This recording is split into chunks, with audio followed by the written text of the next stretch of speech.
Digas um Conto apresenta O Homem Mais Rico da Babilônia, de George S. Clason, publicado em 1926. Capítulo 10. O Homem de Mais Sorte da Babilônia.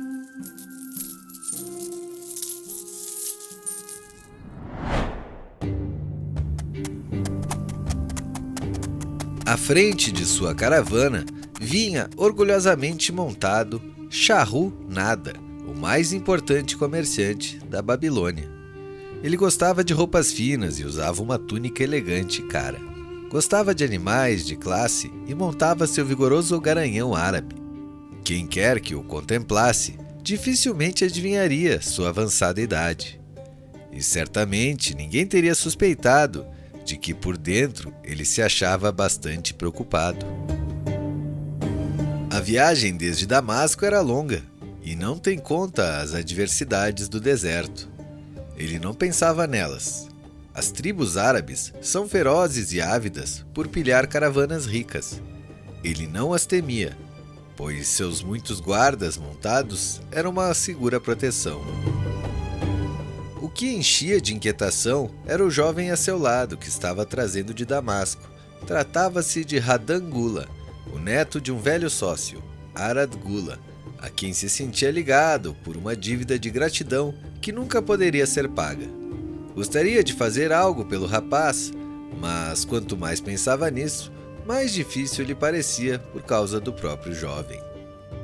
Vendo os anéis e os brincos do jovem, pensou de si para consigo. Ele acha que joias são para homens, embora tenha o mesmo rosto enérgico do avô. Mas este não usava túnicas tão berrantes. Procurei, porém, trazê-lo na esperança de ajudá-lo a começar por si mesmo e livrar da ruína o que seu pai tem feito da herança deles. Hadan Gula tirou-o de seus pensamentos. Por que trabalha tão arduamente, acompanhando sempre sua caravana em longas viagens? Nunca arranja tempo para gozar a vida? Gozar a vida? Repetiu Sharru-Nada, sorrindo. O que você faria para gozar a vida se estivesse no meu lugar? Se fosse tão rico quanto você, levaria a vida de um príncipe.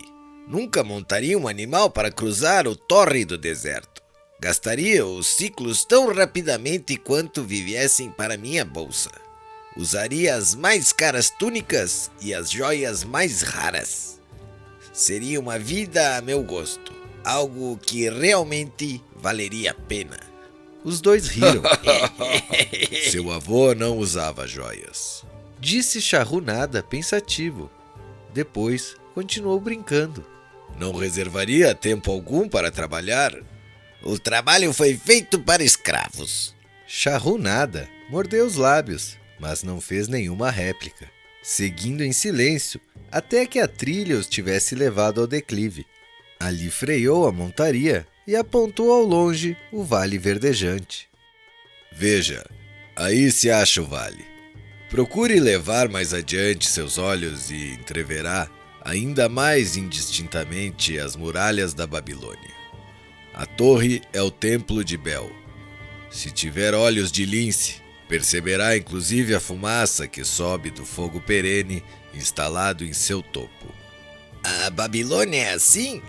Sempre almejei conhecer a mais rica cidade em todo o mundo. A Babilônia, onde meu avô começou sua fortuna. Quem dera ele ainda estivesse vivo, não deveríamos ser tão apressados. Por que deveria o espírito dele ficar na terra além do tempo que lhe foi reservado? Você e seu pai podem muito bem prosseguir as boas coisas que ele fez. Ai de mim! Nenhum de nós dois possui os talentos de meu avô. Nem papai, nem eu conhecemos o seu segredo para atrair os dourados ciclos. Sharru-Nada não respondeu, mas pensativo, afrouxou a rédea e deixou sua montaria descer o declive, na direção do vale. Atrás deles, seguia a caravana numa nuvem de poeira avermelhada. Algum tempo depois, alcançavam a estrada real e dobravam ao sul, através das fazendas irrigadas. 3 velhos homens, arando um campo, despertaram a atenção de Charrunada. Pareciam estranhamente familiares. Que coisa mais ridícula! Ninguém passa 40 anos depois por um campo e encontra os mesmos homens arando o terreno. Mas alguma coisa dentro de si dizia que eram eles. Um, com uma força incerta, manejava o arado. Os outros conduziam com grande dificuldade os bois, batendo-lhes inutilmente com seus cajados para obrigá-los a continuar puxando. 40 anos atrás tinha invejado esses homens. Com que felicidade teria, então, trocado de lugar com eles. Mas que diferença agora!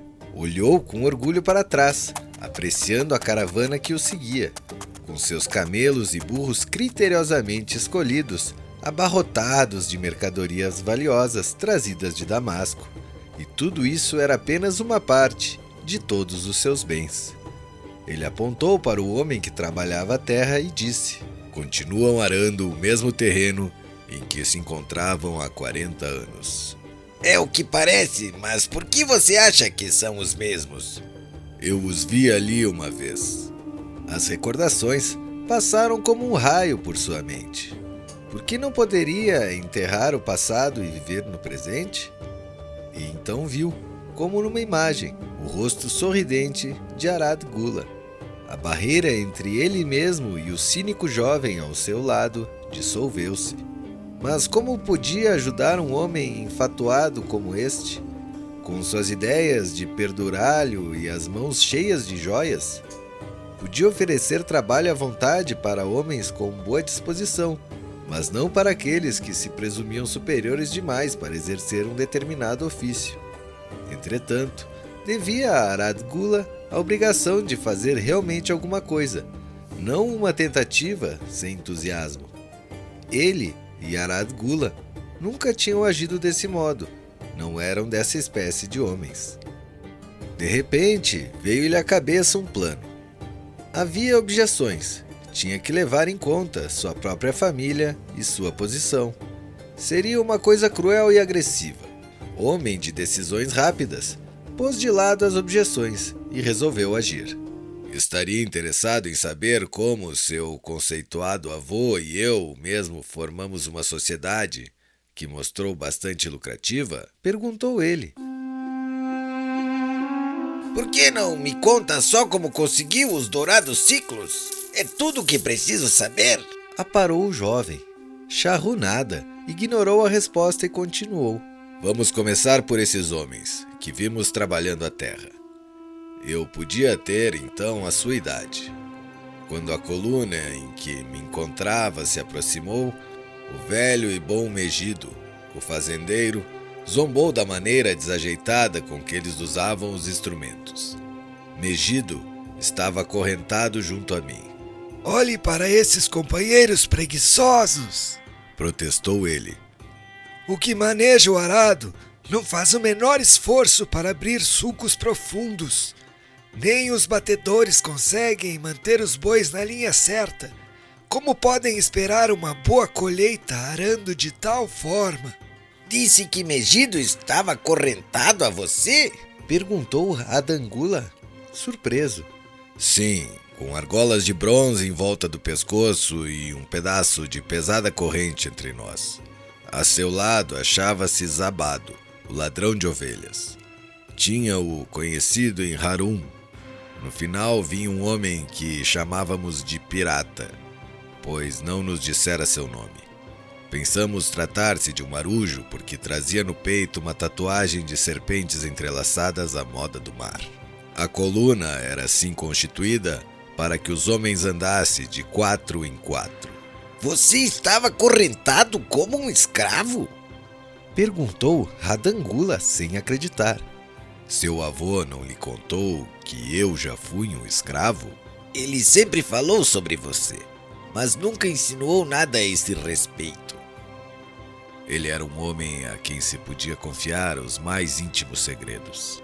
Creio que também posso confiar em você, não é mesmo?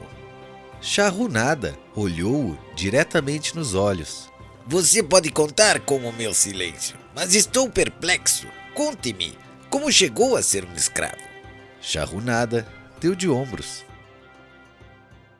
Qualquer homem pode acordar numa bela manhã como um escravo. Foi uma casa de jogo e excesso de bebida que me trouxeram tal desgraça. Fui vítima das imprudências de meu irmão.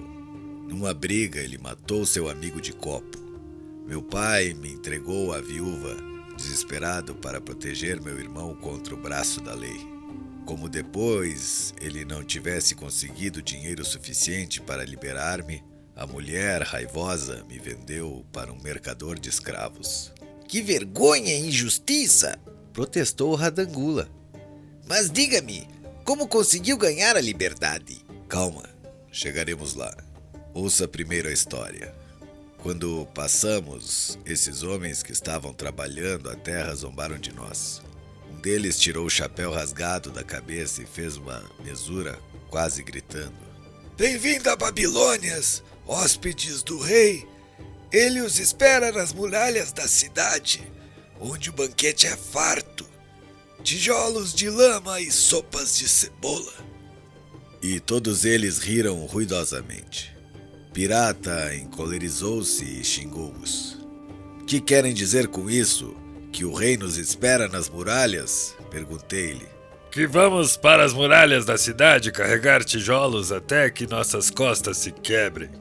Talvez eles o surrem até a morte antes que os próprios tijolos acabem com você. Mas eu não deixarei que me batam. Eu os matarei. Megido tomou a palavra. Não faz sentido para mim a ideia de ambos batendo em escravos diligentes, dispostos ao trabalho até a morte. Os ambos gostam de bons escravos e tratam-nos bem. Quem quer trabalhar pesado? Comentou Zabado. Esses homens aí curvados ao arado são sujeitinhos espertos. Não estão quebrando as próprias costas. Só fazem de conta que estão dando duro. Você não prospera usando de malandragem? Protestou Megido. Se conseguir lavrar 1 hectare, terá sido um bom dia de trabalho. E o amo reconhece isso. Mas se lavrar apenas metade, isso prova que fez seu corpo mole no serviço. Eu não faço hora. Gosto de trabalhar e gosto de fazer um bom trabalho, pois o trabalho é o melhor amigo que já conheci. Ele me deu todas as boas coisas que já tive. Minha fazenda, meu gado leiteiro, minhas colheitas, tudo. Vejam só quem fala. E de onde estão essas boas coisas agora? Zombou Zabado. Imagino ser muito melhor continuar vivo e arranjar-se sem trabalho. Veja o meu exemplo. Se formos vendidos para perder o couro nas muralhas, serei destinado ao transporte de sacos d'água ou outro trabalho fácil, enquanto você, que gosta de pegar no pesado, estará quebrando as costas de tanto carregar tijolos. Com um riso idiota, ficou em silêncio de novo. O terror apoderou-se de mim naquela noite. Não pude conciliar o sono. Aproximei-me da corrente mestra e, quando os outros dormiam, atraí a atenção de Godoso, que era o primeiro a ficar de vigia. Ele era um daqueles bandidos árabes, espécie de tratante que, além de roubar o dinheiro da vítima, não hesita igualmente em cortar-lhe a garganta. Diga-me, Godoso, sussurrei. Quando chegarmos à Babilônia, seremos vendidos para trabalhar nas muralhas? Por que quer saber? Perguntou ele cautelosamente. Mas não está vendo? Insisti. Sou jovem, quero viver, não quero trabalhar, nem ser espancado até a morte nas muralhas. Tem alguma chance de encontrar um bom amo? Ele sussurrou de volta. Vou lhe contar uma coisa. Você é um bom camarada. Não perturba Godoso. Estive muitas vezes no mercado de escravos. Agora ouça. Quando os compradores aparecerem, diga-lhes que é um bom trabalhador, que gosta de trabalhar muito para um bom ramo. Faça com que eles queiram comprá-lo. Do contrário, já no outro dia estará carregando tijolos, dando um duro dos diabos. Depois que ele se afastou, deitei-me naquela areia quente, olhando as estrelas e pensando em trabalho. Megido teimara que este era o seu melhor amigo. Muito me surpreenderia se eu também viesse a ter a mesma opinião. Certamente teria, se o trabalho me livrasse de tudo aquilo. Quando Megido acordou, contei-lhe baixinho minhas boas novas. Era nosso único raio de esperança quando nos pusemos em marcha para a Babilônia. No final da tarde, aproximamo-nos das muralhas e pudemos ver as fileiras de homens, como formigas negras, subindo e descendo ladeiras íngremes. De mais perto ainda, ficamos impressionados com os milhares de homens trabalhando. Alguns estavam cavando no fosso, outros confundiam-se com sujeira dos tijolos de lama. O maior número carregava os tijolos em imensos cestos através das trilhas escarpadas até os pedreiros. Inspetores praguejavam contra os retardatários e desciam o chicote de couro de boi nas costas daqueles que não conseguiam ficar em linha. Vimos os pobres companheiros vacilarem esgotados e caírem sobre o peso de seus cestos, incapazes de tornarem e levantarem-se. Se a chicotada alcançava-lhe os pés, eles eram arrastados para o lado dos caminhos e deixados ali, contorcendo-se de dor. Logo seriam dragados para baixo, a fim de juntar-se a outros corpos jogados ao lado da estrada, esperando uma sepultura ímpia. Quando vi o pavoroso espetáculo, tremi da cabeça aos pés. Então era isso que esperava o filho de meu pai se não fosse vendido no mercado.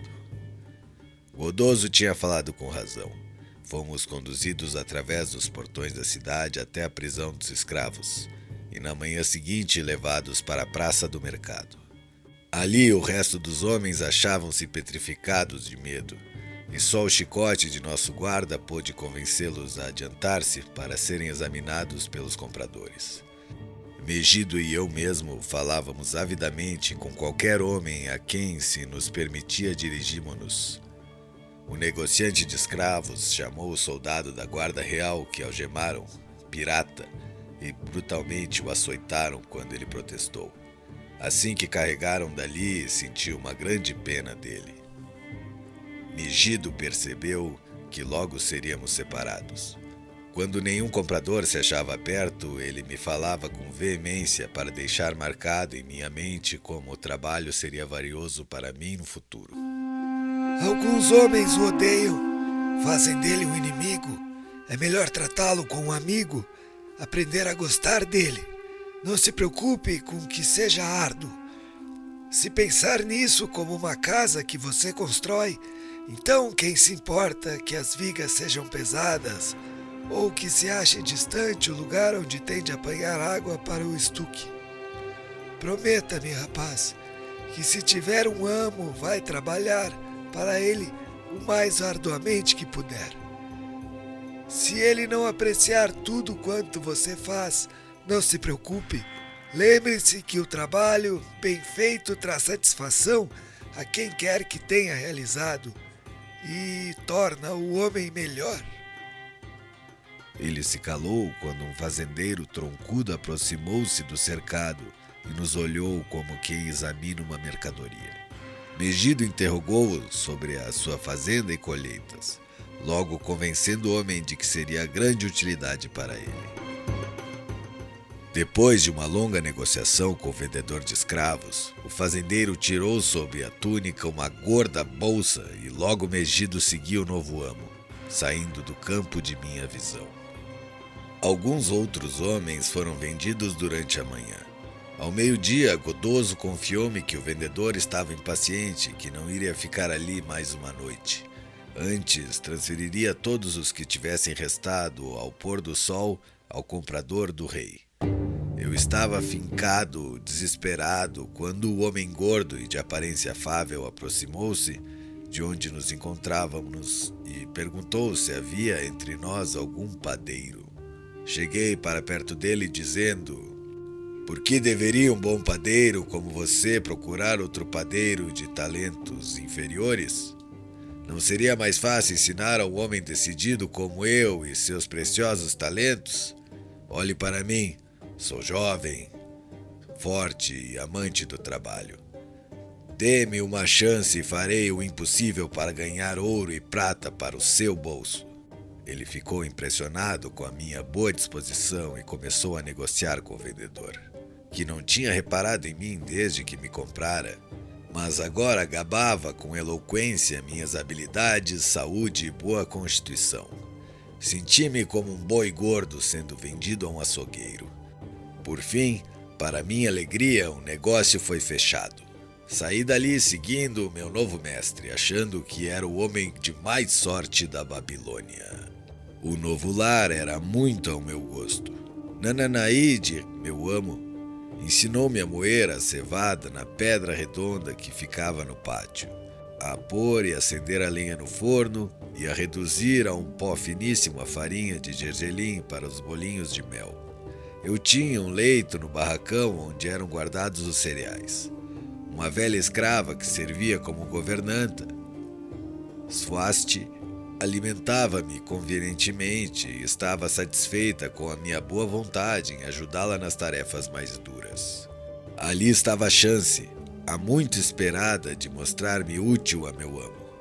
Quisesse os deuses de encontrar um meio para ganhar a liberdade. Pedi a Nananaide que me ensinasse a fazer a massa de pão e assá-lo. Foi o que ele fez, muito animado com meu interesse. Mais tarde, quando já dominava esse terreno, aprendi a preparar e a assar os bolinhos de mel. A possibilidade de ócio encantou meu dono, mas Swasti balançava a cabeça desaprovando. Não trabalhar é uma coisa ruim para qualquer homem, declarou ela. Achei que já era tempo de pensar numa maneira de começar a obter dinheiro para comprar minha liberdade. Com a feitura dos pães encerrava-se ao meio-dia. Julguei poder contar com a aquiescência de Nananaide se eu encontrasse uma ocupação lucrativa para a parte da tarde e que ele não se importaria de dividir comigo os meus próprios ganhos. Tive a seguinte ideia. Por que não assar uma quantidade maior de bolinhos de mel e vendê-los a homens famintos pelas ruas da cidade? Apresentei o plano a Nananaide, dizendo-lhe: se eu puder usar minhas tardes depois que os pães estiverem assados a fim de ganhar dinheiro para você, não lhe bastará senão dividir os ganhos comigo, para que eu possa ter o meu próprio dinheiro e gastá-lo com essas coisas que todo mundo deseja e precisa. Mas que justo! Concordou ele. Quando lhe falei sobre o plano de vender nas ruas nossos bolinhos de mel, ele logo se entusiasmou com a ideia. Eis o que faremos, sugeriu. Você venderá a cada 2 bolinhos por uma moeda de cobre. Metade das moedas ficará comigo para pagar pela farinha, o mel, a lenha para o forno. Dividiremos o que sobrar meio a meio. Fiquei muito feliz com o seu generoso oferecimento, que me permitiria guardar para mim 1/4 das vendas. Naquela noite trabalhei até tarde para fazer uma bandeja na qual empilhar os bolinhos. Nananaide me deu uma de suas túnicas usadas para me mostrar apresentável, e Swasti ajudou-me a remendá-la e a lavá-la. No dia seguinte, assei uma quantidade extra de bolinhos de mel. Ficaram tostadinhos e tentadores sobre a bandeja, e percorri as ruas apregoando minha mercadoria. No princípio, ninguém pareceu interessado, e isso me deu um grande desânimo. Prossegui, e já pelo final da tarde, à medida que as pessoas ficavam esfomeadas, os bolinhos começaram a sair, e logo minha bandeja ficou vazia. Nananaide revelou-se contente com meu sucesso e de bom grado pagou minha parte. Eu exultava com minhas moedas de cobre. Megido tinha razão quando afirmava que um amo apreciava o bom trabalho de seus escravos. Nessa noite eu estava tão exultante com meu êxito que quase não pude dormir, tentando imaginar a soma total dos ganhos em 1 ano e de quantos anos precisaria para comprar minha liberdade. Como saía todos os dias com minha bandeja repleta de bolinhos, logo arranjei fregueses certos. Um desses não era outro senão seu avô, Arad Gula. Ele era um grande comerciante de tapetes e vendia para as donas de casa, indo de uma ponta à outra da cidade, acompanhado por um burro abarrotado de tapetes e um escravo negro para desdobrá-los. Ele comprava 2 bolinhos para si mesmo e 2 para o escravo, sempre se detendo para conversar comigo enquanto comia. Seu avô disse-me um dia uma coisa que nunca mais esquecerei. Gosto de seus bolinhos, meu jovem, mas muito mais da maneira refinada que você os oferece.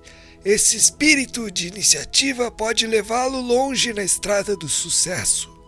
Mas como pode entender, Radan Gula, o que tais palavras de encorajamento podem significar para um escravo ainda jovem, sozinho numa grande cidade, lutando com tudo que tinha de si para encontrar um modo de livrar-se das humilhações?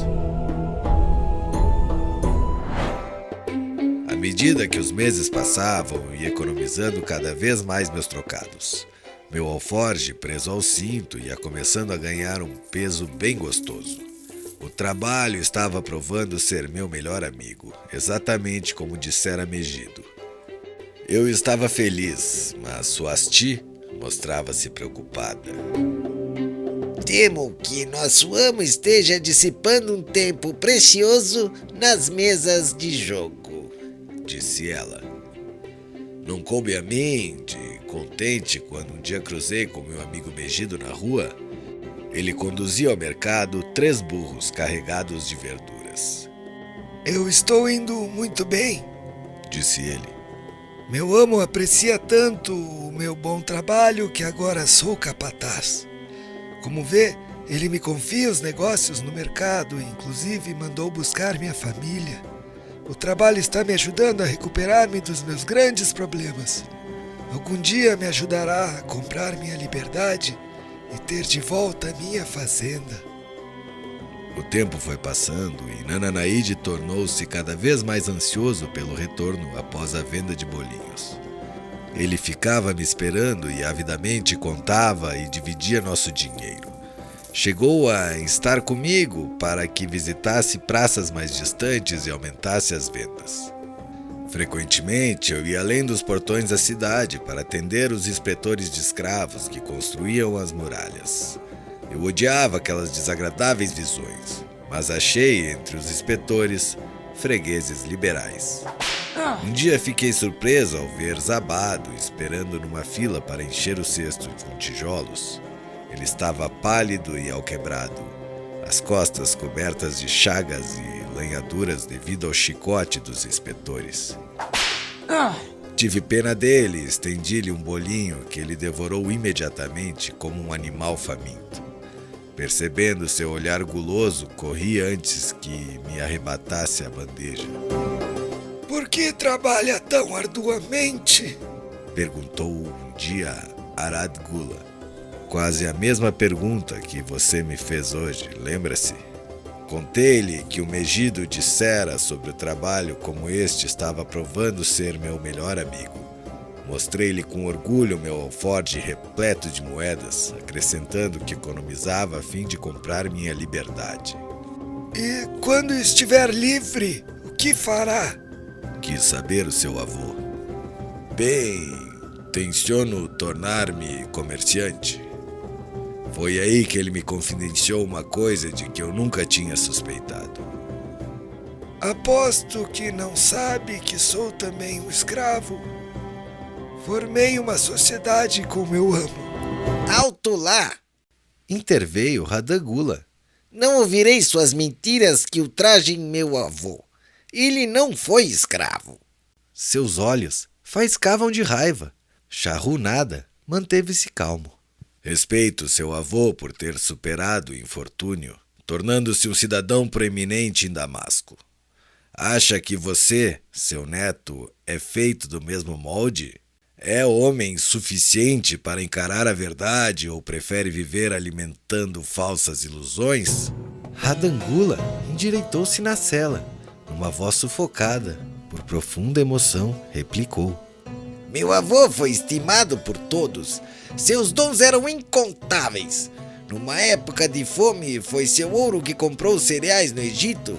Foi sua caravana que os trouxe para Damasco, distribuindo-os para que as pessoas não morressem na inanição.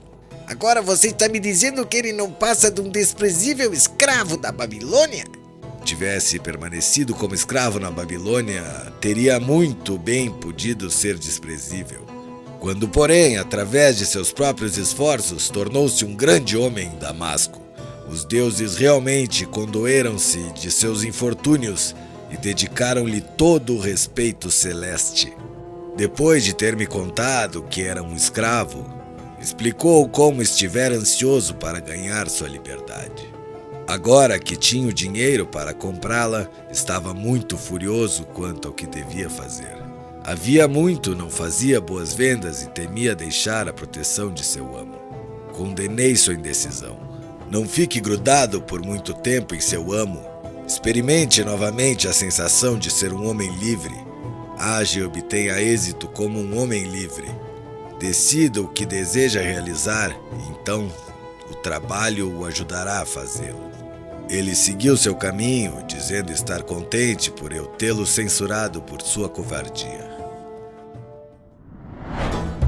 Um dia fui novamente além dos portões da cidade e fiquei surpreso ao encontrar uma multidão compacta ali reunida. Tentei informar-me a respeito e um homem me disse: Então não soube? Um escravo fugido que matou um dos guardas do rei foi trazido para a justiça e ainda hoje será açoitado até a morte por seu crime. O próprio rei estará aqui em pessoa. O ajuntamento era tão cerrado em volta do pelourinho que temia aproximar-me sem que minha bandeja de bolinhos de mel não fosse atirada para o alto. Subi, por isso, a um recanto em obras da muralha, de onde podia ver acima das cabeças das pessoas. Pude ter dali uma ótima visão do próprio Nabucodonosor conduzindo seu carro de ouro. Nunca tinha contemplado tamanha grandeza, túnicas tão magníficas e cortinas de tecido dourado e veludo.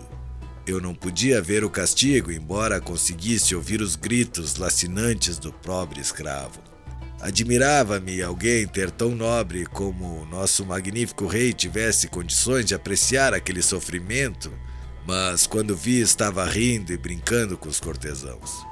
Percebi que ele era cruel e compreendi por que tarefas tão desumanas eram exigidas dos escravos que construíam as muralhas. Depois que o escravo morreu, seu corpo foi preso a um poste de madeira com uma corda ligada a um de seus pés para que todos pudessem ver. Como a multidão começava a se desfazer, cheguei mais perto. Sobre o peito cabeludo do suplicado, reconheci a tatuagem das duas serpentes entrelaçadas. Era pirata.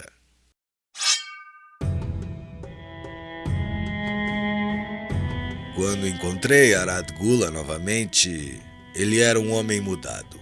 Cumprimentou-me cheio de entusiasmo. Veja, o escravo que você conheceu é agora um homem livre. Havia mágica em suas palavras. Minhas vendas e meus lucros cresceram. Minha esposa não cabe em si de contente. Ela era uma mulher livre, sobrinha de meu amo.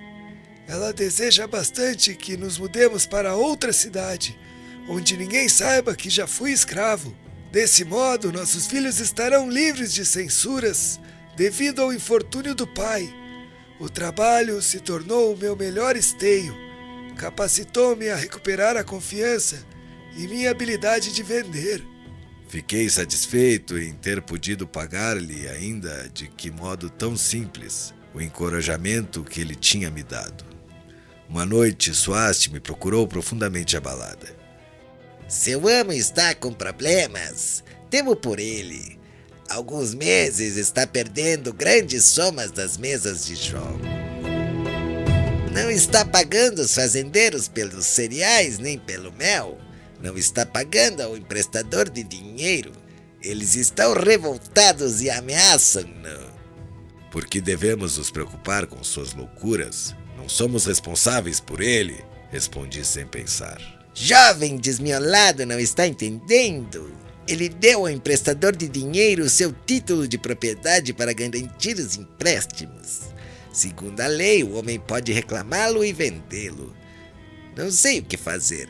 Ele é um bom amo. Por quê? Por que tais problemas vieram cair sobre ele?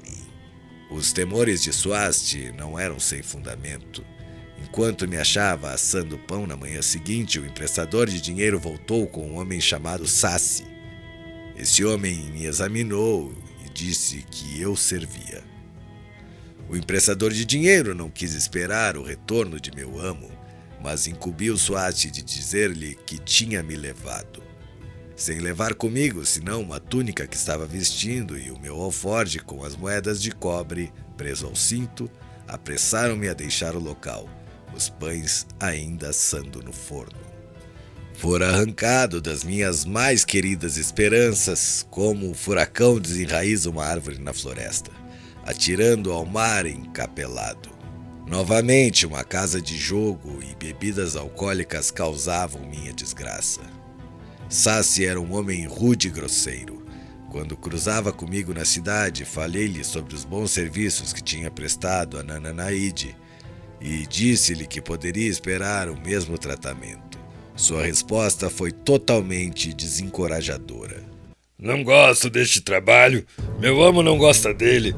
O rei determinou que ele me destinasse à construção de uma seção do Grande Canal. O amo me pediu que comprasse mais escravos, trabalhasse arduamente e acabasse rápido com a obra.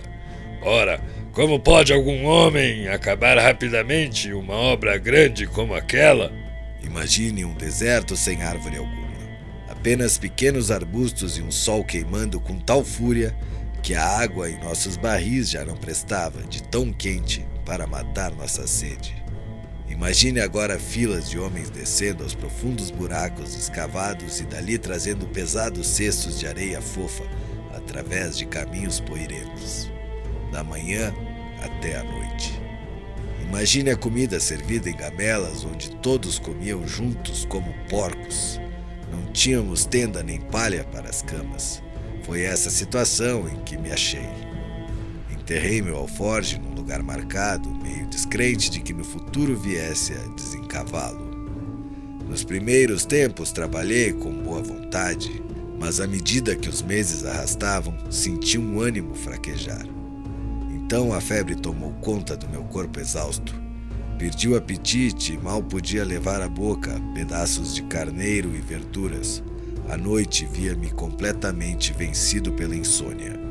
Em minha desgraça, perguntava-me se o plano desabado não era mesmo melhor.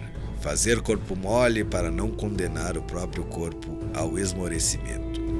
Depois lembrei-me da última visão que tive dele e convenci-me de que o velho camarada estava errado. Meus pensamentos voltaram-se para a pirata e toda aquela amargura, e me perguntei se também podia ser justo brigar e matar. A recordação de seu corpo ensanguentado me mostrou que o plano não tinha a menor serventia. Lembrei-me então da última vez que o vi megido. Suas mãos mostravam calos imensos devido ao trabalho árduo, mas seu coração era leve e havia contentamento em seu rosto. Seu plano era o melhor. Mas eu tinha tanta disposição para o trabalho quanto megido. Ele não podia ter trabalhado tão duro quanto eu. Por que o meu trabalho não trouxe-me felicidade e sucesso? Era trabalho que trazia felicidade a Megido, ou isso acontecia devido à intervenção dos deuses? Estaria escrito que eu deveria trabalhar a vida inteira sem satisfação de meus desejos, sem felicidade ou sucesso?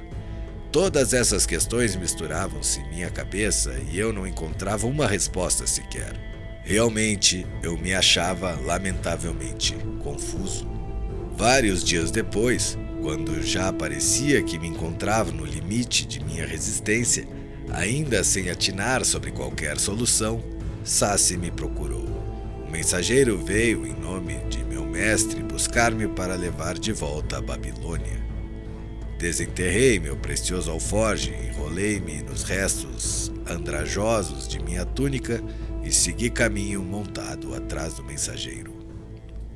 À medida que progredíamos, os mesmos pensamentos, um furacão atirando-me de um lado para o outro, assaltando-me o cérebro nervoso, eu parecia estar vivendo as misteriosas palavras de uma canção de Harum, minha cidade natal. Atacando o homem como um redemoinho, conduzindo-o como uma tempestade, cujo curso ninguém pode seguir, cujo destino ninguém pode prever. Estava destinado a ser sempre punido em razão de algo que desconhecia? Que novas desgraças e decepções me aguardavam? Quando entramos no pátio da casa de meu mestre, imaginei minha surpresa quando vi Arad Gula me esperando. Ele me ajudou a apear e me abraçou como um irmão, há muito desaparecido. Quando nos puseram a andar em direção ao interior da casa, quis ir atrás dele como um escravo deve seguir seu amo, mas ele não me permitiu fazê-lo. Passou o braço pelo meu ombro, dizendo: Procurei-o por toda parte. Quando já me dava por vencido, encontrei Swasti, que me falou sobre o emprestador de dinheiro, que me conduziu até seu nobre dono. As negociações foram difíceis por causa dele, que ainda me fez pagar um preço exorbitante. Mas você merecia todos os sacrifícios. Sua filosofia e iniciativa foram minha inspiração para esse novo sucesso. A filosofia de Megido, não a minha, atalhei. A filosofia de Megido e sua. Graças a ambos, estamos indo a Damasco. E eu preciso de você como meu sócio. Veja, em um momento você será um homem livre. Dizendo isso, retirou de sua túnica a tabuinha de argila onde estava gravado meu título de propriedade. Levantou acima da cabeça e arremessou contra o chão de pedras. Com satisfação, esmagou com os pés um fragmento até que se reduzisse a pó. Lágrimas de gratidão encheram-me os olhos. Eu sabia que era o homem de mais sorte da Babilônia. Como vê, o trabalho no tempo de minhas maiores desgraças provou ser meu melhor amigo. Minha disposição para o serviço capacitou-me a escapar de ser vendido para fazer parte de turmas de escravos nas muralhas. Isso também impressionou seu avô, que me escolheu como seu sócio. O trabalho é a chave secreta de meu avô para os seus ciclos de ouro? Perguntou Radangula. Era a única chave que ele possuía quando o conheci. Seu avô adorava o trabalho. Os deuses apreciaram seus esforços e recompensaram com liberdade. Começo a ver, Disse Radangula pensativo. o trabalho atraiu os seus muitos amigos. Se admiraram sua diligência e o sucesso que isso trouxe. O trabalho trouxe-lhe o respeito de que tanto gozou em Damasco. O trabalho trouxe todas as coisas que aprovei. Eu acho que o trabalho somente convinha a escravos. A vida é repleta de prazeres e os homens podem gozar. Comentou Charrunada. Cada um deles tem o seu lugar. Fico contente com que o trabalho não esteja restrito a escravos. Fosse assim, eu me veria privado do meu maior prazer. Não há nada que dê uma soma maior de satisfação do que o trabalho. Charrunada e Radangula seguiram cobertos pela sombra das muralhas torreadas até os maciços portões de bronze da Babilônia. À aproximação deles, os guardas ali postados tiveram a atenção despertada e respeitosamente saudaram um honrado cidadão. Com a cabeça erguida, Charrunada passou com a sua grande caravana pelos portões e subiu as ruas da cidade. Sempre aspirei a tornar-me um homem como meu avô. Confidenciou-lhe Radangula. Nunca tinha percebido que o homem que ele foi. Você me mostrou isso, agora compreendo e admiro-o ainda mais e sinto-me muito mais determinado a ser como ele. Temo que nunca mais poderei pagar por ter me dado a verdadeira chave do sucesso dele. Daqui por diante usarei essa chave. Quero começar de maneira humilde, como ele, que convém a minha verdadeira posição muito mais do que joias e roupas finas. Assim dizendo, Ratangula arrancou as bugigangas que lhe pendiam das orelhas e os anéis que lhe enfeitavam os dedos da mão. Freando o cavalo, foi ficando um pouco para trás, até que voltou a seguir em frente, cheio de respeito, mas atrás do líder da caravana. Narração: Diego Vezaro. Comente, Curta E compartilhe!